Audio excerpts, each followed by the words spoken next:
Glórias a Deus. Hoje o culto está diferente. Você sabe que está diferente.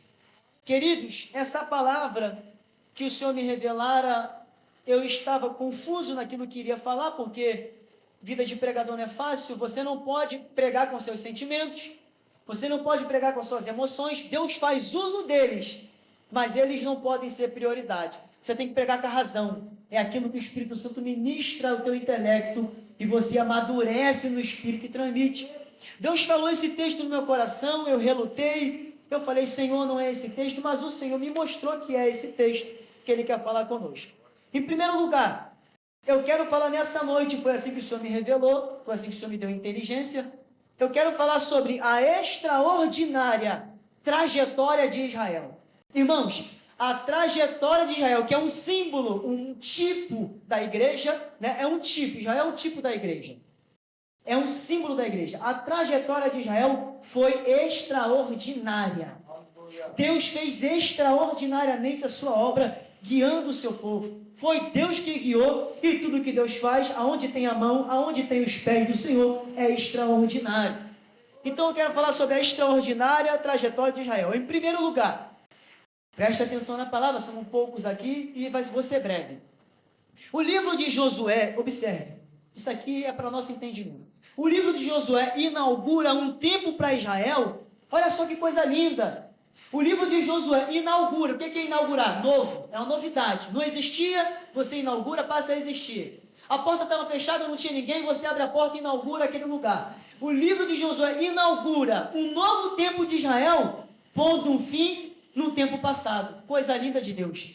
Deus inaugura um novo tempo para Israel através do chamado de Josué. Então, o livro de Josué inaugura um novo tempo para Israel, pondo um fim, observe isso, pondo um fim a uma história de sofrimento e humilhação por causa da escravidão.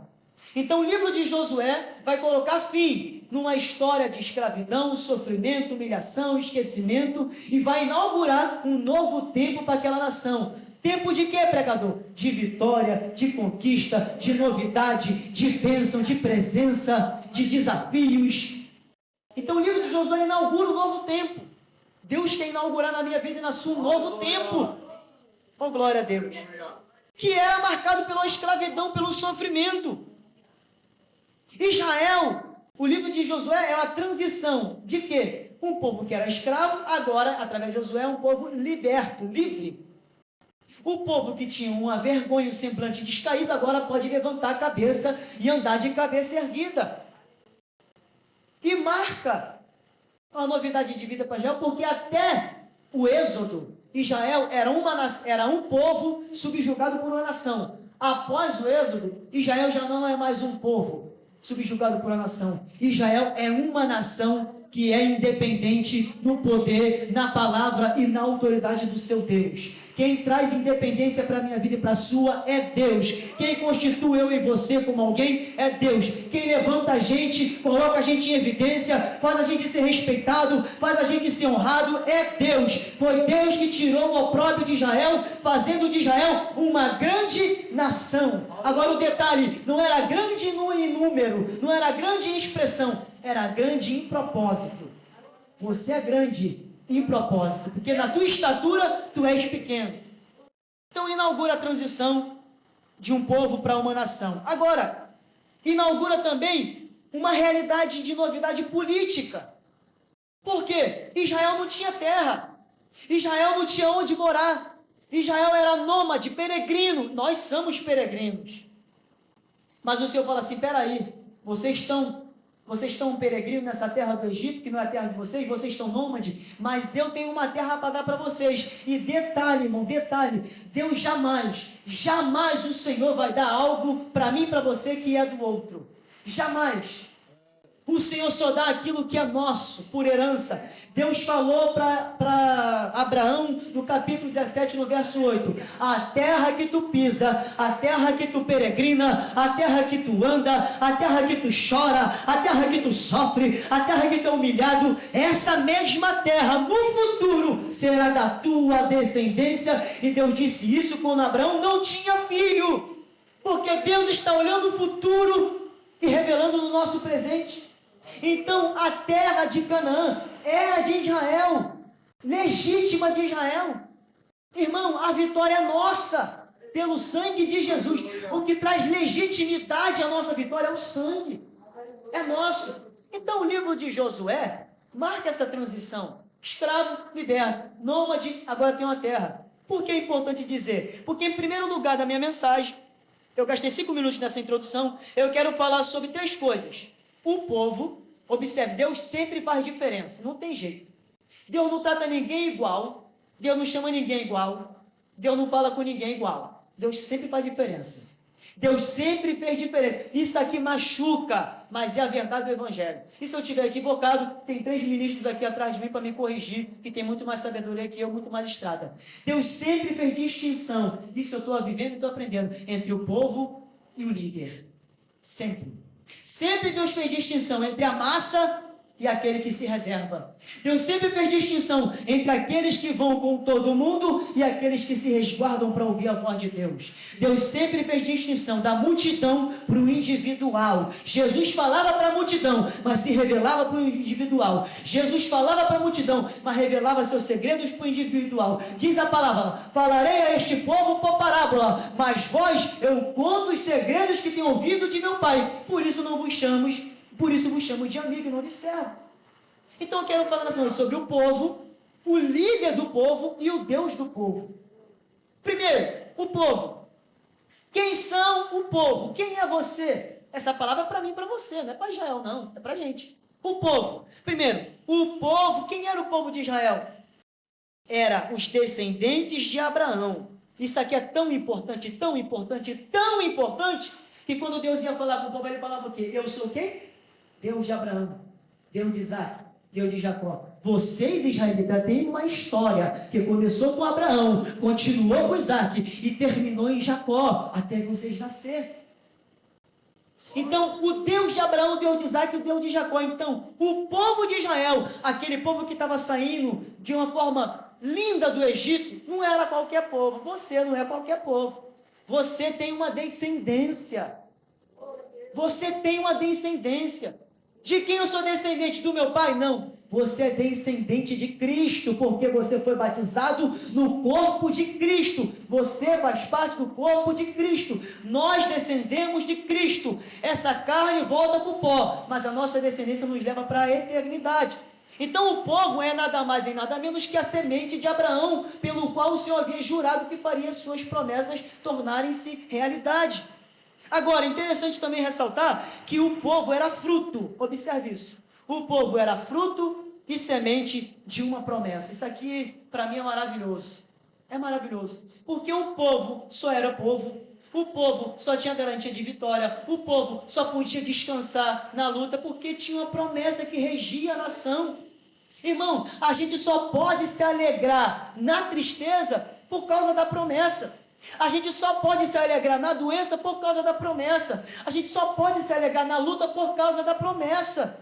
A promessa vai sustentar até o fim. Eu anotei aqui a referência bíblica em Hebreus, no capítulo 10, no versículo 23. Olha o que o escritor diz: retenhamos firmes a nossa confissão de fé e esperança. Aí ele explica: porque fiel é o que prometeu. O povo só era povo por causa da promessa, irmão. Então esse povo era uma semente de Abraão que tinha uma promessa. Segundo, quem era o líder? O povo agora o líder. O líder era um homem alvo da graça. Irmão, todo líder, aqui está nosso líder. Todo líder foi alguém alvo pela graça. O líder não é levantado por virtudes próprias. O líder não é levantado pelos seus méritos, pelos seus predicados, por suas qualidades. Não! Deus faz uso de tudo isso, mas em primeiro lugar, Deus faz ele alvo da graça. O líder que estava à direção era alvo da graça, o homem que foi achado em graça. Quem escolheu Josué é para você essa palavra, para mim. Não foi Moisés, foi Deus que falou na tenda: unja Josué, filho de Nun, como teu sucessor, porque tu não farás o povo herdar a terra, mas é ele que vai guiar o povo até a terra. Ele foi alvo da graça, você é alvo da graça, eu pregando aqui sou alvo da graça. O que mais Josué era? Josué era servidor do maior legislador e libertador intercessor de Israel.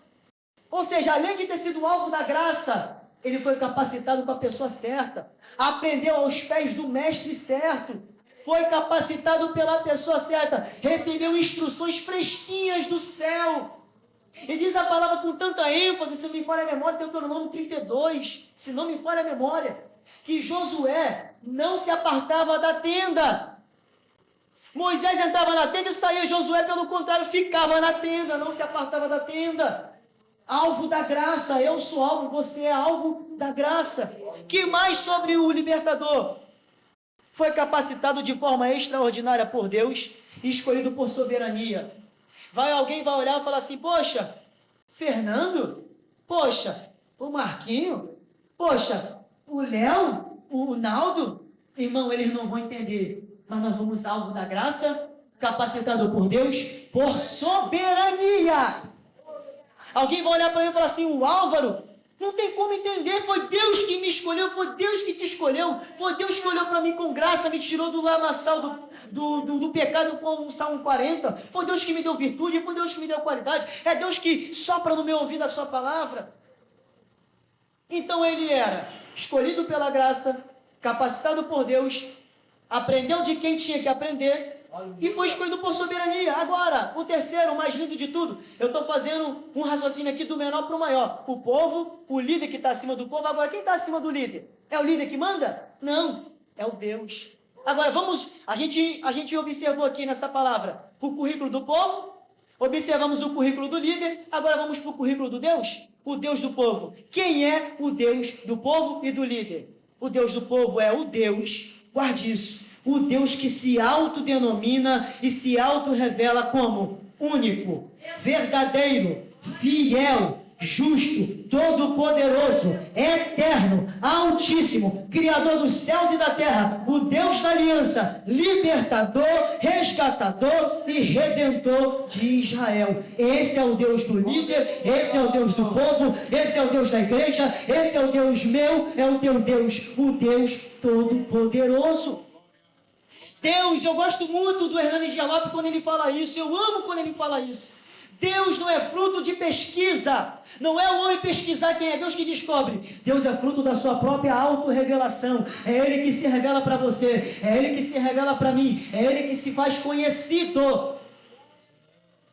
Diz a palavra do Senhor, se não me falha a memória, Marcos 3, 11, 12, 13, que quando Jesus saiu do deserto, ele foi escolher os 12, e escolheu aqueles 12 homens que vocês sabem, Levi, que é Mateus, Bartolomeu, Filipe, Simão, que deu o nome de Pedro, André, o Judas o Zelote. Aí o texto diz, o evangelista Marcos diz, chamou para si os que quis. Ele que quis chamar aqueles 12, não errou na escolha, nem Judas foi escolhido erradamente, nem Judas foi escolhido por engano. Ele escolheu, e ele escolheu com toda a convicção de quem estava escolhendo. Deus é fruto da sua revelação, não da nossa pesquisa. Então, o povo, o líder e o Deus. Agora vamos entrar no texto. Em segundo lugar, eu queria falar de Josué e da sua campanha vitoriosa. Irmãos, se a gente parar para olhar a história e aplicar na nossa vida, a gente vê que o caminho que Deus quer nos levar é um caminho de vitória. Porém, entretanto, é um caminho de vitória na guerra. Olha que coisa extraordinária. É um caminho de vitória, mas não é um caminho de vitória com a espada baixada, guardadinha na bainha, de noites de sono maravilhosa, não. É um caminho de vitória mais na guerra. É um caminho de vitória mais com gigante. É um caminho de vitória com afronta. É um caminho de vitória até com vergonhas, com escárnios, com humilhações. Mas é um caminho de vitória. E é interessante ressaltar que Canaã era de Israel por legítima herança. Era a terra de Abraão, Isaac, Jacó e era do povo da sua descendente. Agora, tem outras pessoas morando lá. Tem outros povos morando lá. Tem outras pessoas que tomaram posse daquilo que não era seu. Por permissão de Deus. Se não me falha a memória, Gênesis 16, o Senhor fala assim, olha só, Abraão, a tua semente vai ser peregrina em terra estrangeira e vai ser escravizada, até que a medida da iniquidade dos amorreus chegue até as minhas narinas. Ou seja, Deus emprestou a terra para os amorreus até eles pecarem até o limite. Quando eles pecaram até o limite, ele falou assim, Moisés, vai lá e liberta o meu povo, traz para a terra que é deles, porque já deu basta. Já deu basta. Deus vai dar o basta na nossa história, naquilo que não agrada a Ele. Mais um pouquinho. Canaã, olha a geografia de Canaã. Canaã era um território dificílimo de governar. Canaã era um território, já estou partindo para o final. Canaã era um território dificílimo de conquistar. Por quê? Por quê? Isso tudo Deus me deu agora de tarde. Porque você dominar uma terra que só tem um rei, só tem um exército, é mole. Você entra, enfraquece o exército, domina, vai expandindo, daqui a pouco tu dominou tudo. É assim as campanhas militares. Quando a Síria invadiu Israel, quando a Babilônia invadiu a Síria, quando a Grécia invadiu a Babilônia, quando Roma invadiu a Grécia, era um povo, era um reino, era uma nação. Agora Canaã era uma terra com vários reinos, com vários reis, com várias cidades cercadas por muralhas. Ou seja, conquistou uma, tem mais uma para conquistar. Conquistou outra, tem mais outra para conquistar. Era uma caminhada de desafios, era uma caminhada de gigantes, era uma caminhada de luta, mas Deus havia garantido a vitória. Então a trajetória que Deus levou Israel foi uma extraordinária trajetória de vitória. Canaã era uma terra dividida em cidades e estados independentes, e o mais interessante, ninguém tinha paz com ninguém não. Cada cidade era uma facção. Cada cidade tinha um rei. Cada cidade tinha um governante. Eles falavam assim, ó, não vem até aqui não, você fica daí, eu fico daqui. O rei de Hebrão falava para o rei de Jerusalém, só fica em Jerusalém, não toca na minha terra, você dilate. Então, eles eram inimigos uns dos outros. Assim é o mundo, assim o espírito que está no mundo não tem amigo, não tem paz, não tem amizade. Eles estão divididos. Agora, interessante, muito interessante, é que no verso 5, olha o que diz a palavra do Senhor. Verso 5, então se ajuntaram, olha só, e subiram 5 reis dos amorreus, rei de Jerusalém, de Hebrão, de Jarmute, de Laques e de Eglon, e todos eles sitiaram Gibeão para a peleja contra ela. Agora olha a revelação de Deus. Eles são inimigos. Eles não se suportam. Eles não têm paz uns com os outros. Não têm aliança de paz. Mas para guerrear contra o povo de Deus, eles se unem. Para guerrear contra o santo de Deus, eles se unem. Diz a palavra do Senhor que pela morte de Jesus, Herodes fez as pazes com Pilatos. Pela morte de Jesus, saduceus, fariseus, herodianos, essênios, todos foram ali complacentes com a morte de Cristo. Se uniram contra Cristo. Eram inimigos, tinham ideologia diferente, tinham filosofia diferente, defendiam coisas diferentes, mas para crucificar o Rei da Glória, se uniram. Assim é o mundo, unido contra o povo de Deus. Mas agora o mais interessante disso tudo não é a fúria do mundo. É o que o mundo quer. Eles se levantaram para lutar contra Gibeão. Agora, me pergunte por quê? Não ouvi por quê? Porque Gibeão foi um povo que decidiu se submeter à autoridade de Israel. Quando os israelitas vieram varrendo tudo, cidade de Jericó, cidade de Ai, os gibeonitas inteligentes falaram assim, vamos se submeter a eles, senão eles vão matar a gente. Por quê? Porque eles têm um Deus que derrota tudo e todos. Então, o que os gibeonitas no capítulo 9, lê em casa o capítulo 9, quando no capítulo 9 os gibeonitas falam assim, vamos se unir a Israel, igual Raabe, lembra de Raabe? Nós temos temido pelo que Deus de vocês tem feito, desde a lei do Jordão. O que ela fez? Lembra-te de mim, da minha casa. O gibeonita falou assim, ó, se você honrar teu compromisso, botar o lenço na sua janela, nós vamos honrar o nosso. Ela foi sábia, os gibeonitas foram sábios, foram alvo da graça. No capítulo 9 eles fazem uma aliança com Josué, ele fala assim, sê tu nosso Senhor, e o teu povo, o nosso povo. Aí Josué falou assim, tá bom então, vocês vão ter misericórdia e não vão morrer. Então os reis falaram assim, Gibeão se uniu com Israel, vamos derrotar Gibeão. Só que quem se une com o povo de Deus, isso aqui é maravilhoso, isso aqui já era o evangelho, irmão. Os gentios entrando para dentro de Israel. Quem se une com o povo de Deus, para Deus, é povo de Deus. Deus não faz distinção, glória a Jesus, entre judeu e gentil, nunca fez. Quem faz são os homens. Deus nunca fez distinção entre povos. Deus sempre falou, o estrangeiro que quiser habitar no meio de vocês, tratem com amor, tratem com carinho, porque vocês foram estrangeiros no Egito, está lá em Deuteronômio. Então, quando os gibeonitas quiseram se submeter a Israel, eles não estavam se submetendo ao povo nem ao líder, mas ao Deus de Israel, que governava a nação e fazia a sua vontade. Então, entrando no texto e já partindo para o final. Aqueles reis, no versículo 5, se levanta para guerrear. Então, ao versículo 6, então enviaram, pois, os homens de Gibeão a quem? A Josué, o líder. É o líder. É quem tem visão. É quem está recebendo as coordenadas. Enviaram a Josué no arraial em Gilgal. Josué estava guardadinho lá, quietinho. Mas Gibeão estava sendo afrontado. Olha o que eles disseram, verso 6. Não retire as tuas mãos de teus servos. Sobe apressadamente a nós, livra-nos e ajuda-nos, porque os reis dos amorreus que habitam nas montanhas se ajuntam contra nós. Irmãos, Deus é Deus de quem reconhece Ele como Deus. Reconheceu Deus como Deus, Ele compra a guerra. Pode ter servido a Satanás 20 anos. Pode ter sido um macumbeiro, feiticeiro, pode ter sido do mundo, pode ter sido o pior homem. Reconheceu Jesus como Deus, se rendeu ao senhorio de Cristo, entregou a vida para Cristo. A partir daquele dia, ele se levanta para guerrear por aquela alma. Quando os gibeonitas se entregaram ao domínio de Israel, sob a jurisdição de Josué e sob o governo de autoridade de Deus, o Senhor falou assim, agora eles não são mais gibeonitas, agora eles fazem parte do povo. Vamos defender. Aí Josué, como era estrategista, um homem capacitado, um homem alvo da graça, escolhido por soberania. Versículo 7. Então subiu Josué de Gilgal a eles com toda a gente de guerra, homens valorosos. Josué não levava com ele homem covarde, só levava os valorosos, só quem Deus mostrava. Só quem Deus mostrava, esse, da tribo de tal, leva esse. Ele subiu com homens valorosos, porque em Ai morreram 3.000 por causa do pecado de um só homem.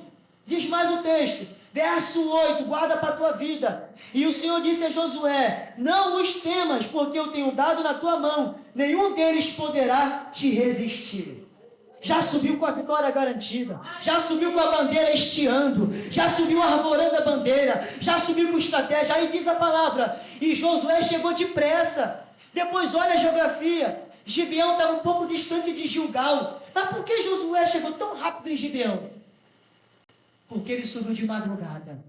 Não esperou o dia raiar. Quando chegou os mensageiros pedindo socorro, ele falou, vamos agora, pronto, espada na bainha, todo mundo, só os valentes, vamos subir de madrugada. Porque de madrugada os reis não estavam indo guerrear. Os reis estavam esperando o sol nascer para guerrear contra Gibeão. Mas se Josué foi de madrugada, fez a muralha de fogo ali, através de Deus ali em Gibeão. Quando os amorreus chegaram para lutar, Israel já estava no meio de Gibeão, esperando, e o Senhor falou assim, não temas ele, porque eram 5 reis, não temas, porque eu te darei a vitória.